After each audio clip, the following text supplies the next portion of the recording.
আসসালামু আলাইকুম। Food freak কিচেনে আপনাদের স্বাগতম। আশা করি সকলেই ভালো আছেন। আবারও হাজির হলাম নতুন একটি রেসিপি নিয়ে। আজকে আমি আপনাদের সাথে শেয়ার করব ঘরে থাকা সামান্য কিছু উপকরণ দিয়ে কিভাবে চিকেন ফ্রাই বানানো যায় তার রেসিপি। তাহলে কথা না বাড়িয়ে চলুন শুরু করা যাক।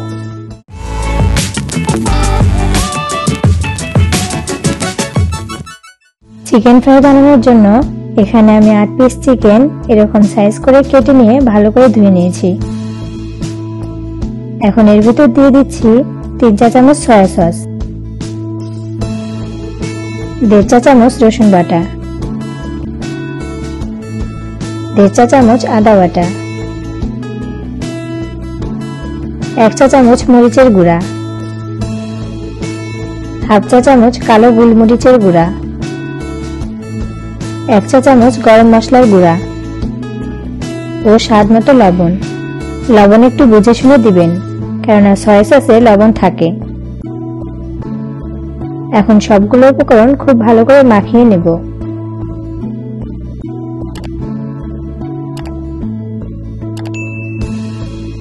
উপকরণগুলো মাখানো শেষ।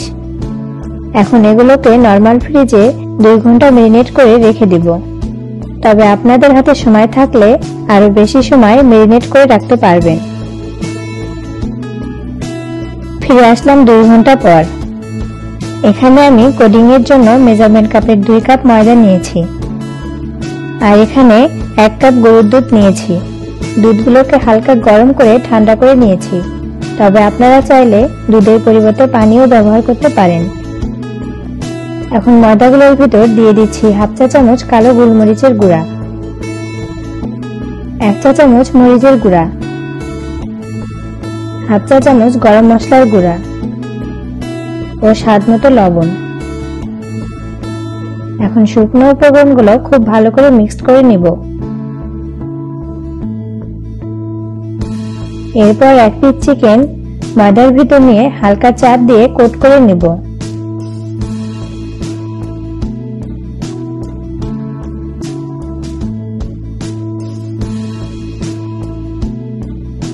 তারপর এক্সট্রা ময়দা ছেড়ে দুধে ভিজিয়ে নেব।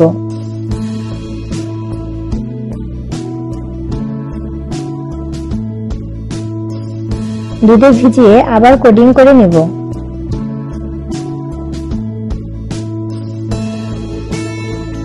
আমি যেরকম মোটা করে কোডিং করে নিতে চাই ততবার একই পদ্ধতিতে কোট করে নেব।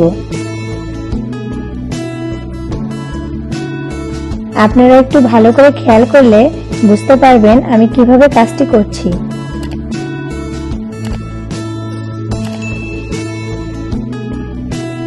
এভাবে আমি সবগুলো চিকেন কোট করে নেব। এখন ভাজার পালা। চিকেনগুলো অবশ্যই ডুবো তেলে ফ্রাই করতে হবে। এর জন্য কড়াইয়ে বেশ খানিক তেল গরম করতে দিয়েছি। তেল ভালোভাবে গরম করে নিতে হবে।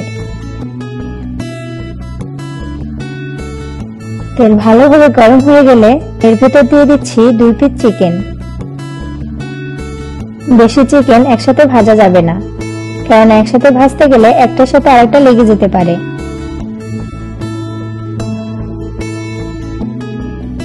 এখন চুলা গ্যাস মিডিয়ামে রেখে চিকেনগুলোকে উল্টিয়ে পাল্টিয়ে 8 থেকে 10 মিনিট ভেজে নেব।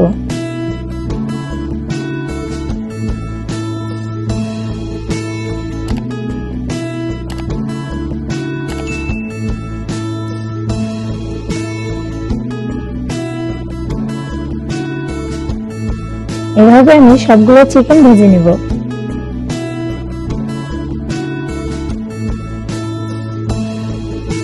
হয়ে গেল ক্রিসপি চিকেন ফ্রাই। কি মনে হচ্ছে না এটা বানানো খুব সহজ? আমার রেসিপি ফলো করে আপনারা বাসায় ট্রাই করে দেখবেন, আর এটা খেতে কেমন হয়েছে অবশ্যই আমাকে কমেন্টে জানাবেন। আমার রেসিপিটি যদি আপনাদের ভালো লেগে থাকে তাহলে লাইক, কমেন্ট, শেয়ার করতে ভুলবেন না। নিত্য নতুন রেসিপি পেতে এখন আমার চ্যানেলটি সাবস্ক্রাইব করুন, আর পাশে থাকা বেল আইকনটি বাজিয়ে দিন। যারা সাবস্ক্রাইব করেছেন তাদেরকে অসংখ্য ধন্যবাদ। আবারও হাজির হব নতুন কোনো রেসিপি নিয়ে। সেই পর্যন্ত সকলেই ভালো থাকুন। আল্লাহ হাফেজ।